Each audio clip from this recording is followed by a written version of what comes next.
আসসালামু আলাইকুম। সবাইকে স্বাগত জানাচ্ছি। আমি নাসরুল ইসলাম তন্ময়। শুরুতে বিআরবি কেবল সংবাদ শিরোনাম।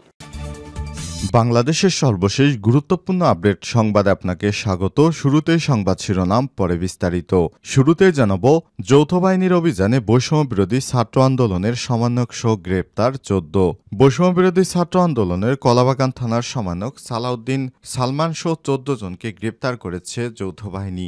অফিস ভাঙচুর, লুটপাটের অভিযোগে তাদের গ্রেপ্তার করে কলাবাগান থানায় হস্তান্তর করা হয়েছে। কলাবাগান থানার পরিদর্শক চ্যানেল 24-কে বিষয়টি নিশ্চিত করেছেন।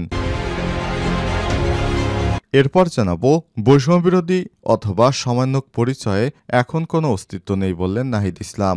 জাতীয় নাগরিক পার্টির আহ্বায়ক নাহিদ ইসলাম গতকালই বলেছেন, বৈষম্যবিরোধী অথবা সমন্বয়ক পরিচয়ে এখন কোনো অস্তিত্ব নেই।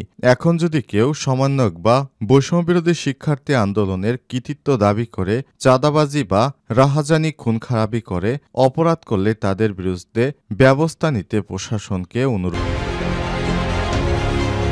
এদিকে বঞ্চিত শহীদ নুরুলের পরিবার আওয়ামী ক্যাডার পেলেন সরকারি সহায়তার চেক। জুলাই আগস্টে অভ্যুত্থানে ছাত্র জনতার উপর হামলাকারী আওয়ামী সন্ত্রাসী তাসনিমুল হক ফরাজি লেডুকে আর্থিক সহায়তা দিয়েছে সরকার, অথচ একই এলাকার নুরুল মোস্তফা আন্দোলনে শহীদ হলেও তার পরিবারকে কিছুই দেয়া হয়নি। এবারে জানাবো, চট্টগ্রামে দফায় দফায় সংঘর্ষ, অ্যাডভোকেট সহ আহত 23। চট্টগ্রামে জমি নিয়ে বিরোধের জেরে দফায় দফায় সংঘর্ষের ঘটনা ঘটেছে। এতে অ্যাডভোকেট সহ আহত হয়েছে 23 জন।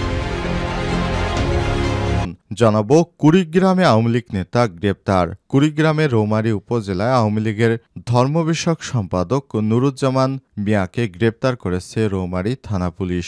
আজ যাদুরচর ইউনিয়নের কীর্তিমারি বাজার থেকে তাকে আটক করা হয়। আটক সুরুজ্জামান মিয়া ওই ইউনিয়নের ধনারচর গ্রামের মৃত পনির উদ্দিনের ছেলে। তিনি রৌমারী উপজেলা আওয়ামী লীগের ধর্ম বিষয়ক সম্পাদক ও যাদুরচর ইউনিয়ন আওয়ামী লীগের 4 নম্বর ওয়ার্ড সভাপতি ছিলেন।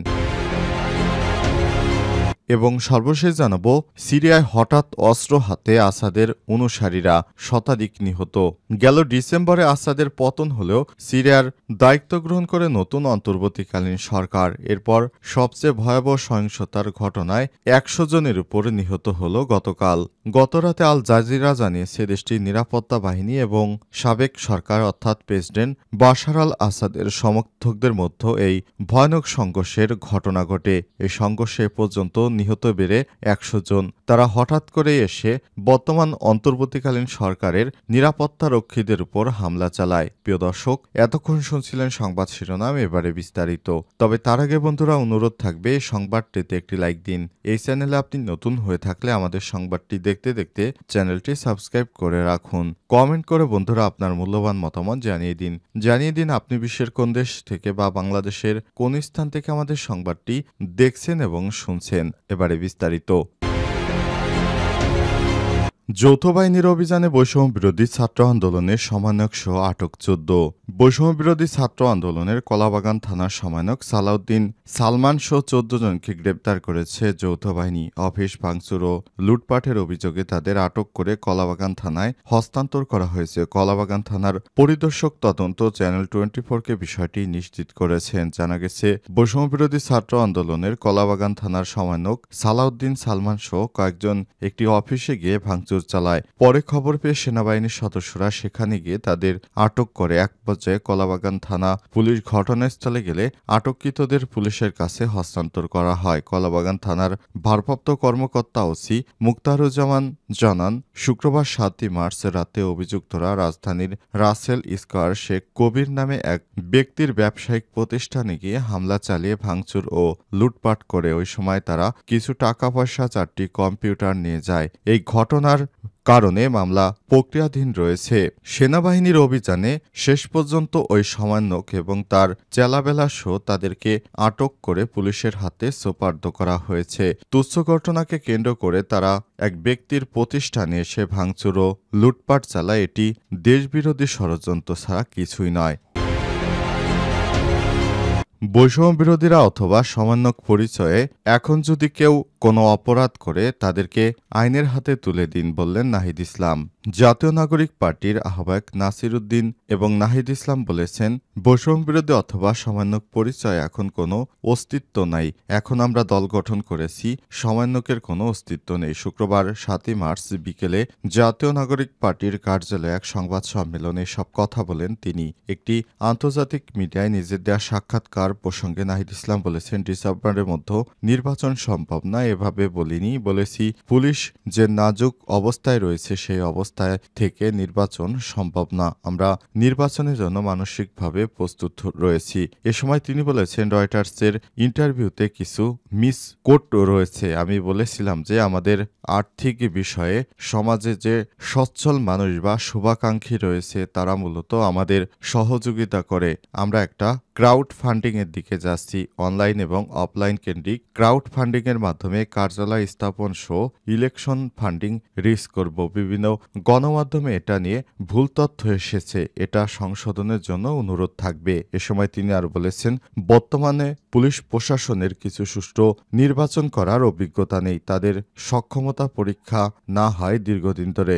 নির্বাচনের আগে আইন শৃঙ্খলা পরিস্থিতি অবশ্য উন্নত করতে হবে। নাহিদ ইসলাম আরো বলেছেন, সম্প্রতি দেশের বিভিন্ন স্থানে নারীসহ নারীর উপরও সহিংসতা, ধর্ষণের মতো ঘটনা, ইপটিজিং এর মতো ঘটনা ঘটছে। সব ঘটনায় উদ্বেগ ও নিন্দা জানাচ্ছে জাতীয় নাগরিক পার্টি।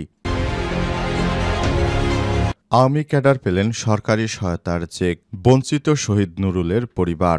জুলাই আগস্টের অভ্যুত্থানের সময় ছাত্র জনতার উপর হামলাকারী আওয়ামী সন্ত্রাসী তাসনিমুল হক ফরাজির নেতৃত্বে নেডুকে আর্থিক সহায়তা দিয়েছে সরকার। অথচ একই এলাকার নুরুল মুস্তফা আন্দোলনে শহীদ হলেও তার পরিবারকে কিছুই দেয়া হয়নি। গত বৃহস্পতিবার কক্সবাজারে ঈদগাঁও এলাকায় এই ঘটনা ঘটে। এতে জুলাই শহীদ স্মৃতি ফাউন্ডেশনের কার্যক্রম নিয়ে সমালোচনার ঝড় বইছে।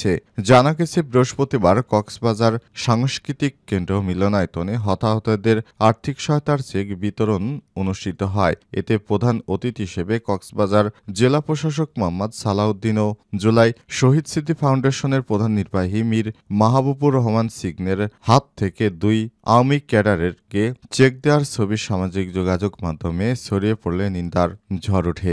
আন্দোলনে হামলাকারী এই আওয়ামী সন্ত্রাসী কিভাবে জুলাই আগস্টে অভ্যুত্থানে হতাহতদের তালিকায় স্থান পেলেন তা নিয়ে প্রশ্ন তুলেছে সচেতন মহল। গত 4 আগস্ট ঈদগাঁও বাস স্টেশনে আওয়ামী লীগ, যুবলীগ, ছাত্রলীগ ও স্বেচ্ছাসেবক লীগের সশস্ত্র সন্ত্রাসীরা প্রকাশ্যে তৎকালীন উপজেলা নির্বাহী কর্মকর্তা সুবল চাকমা, থানার ওসি শুভরঞ্জন চাকমা উপস্থিতিতে ছাত্র জনতার উপর হামলা চালায়। এ সংঘর্ষের এক পর্যায়ে ছাত্র জনতা প্রতিরোধের মুখে টিকতে না পেরে আওয়ামী সন্ত্রাসীরা সেখান থেকে পালিয়ে যায়। সে সময় আওয়ামী লীগের এই নেতাকর্মীরা আহত হয়। তাদেরকেই সরকার থেকে চেক দেয়া হলো।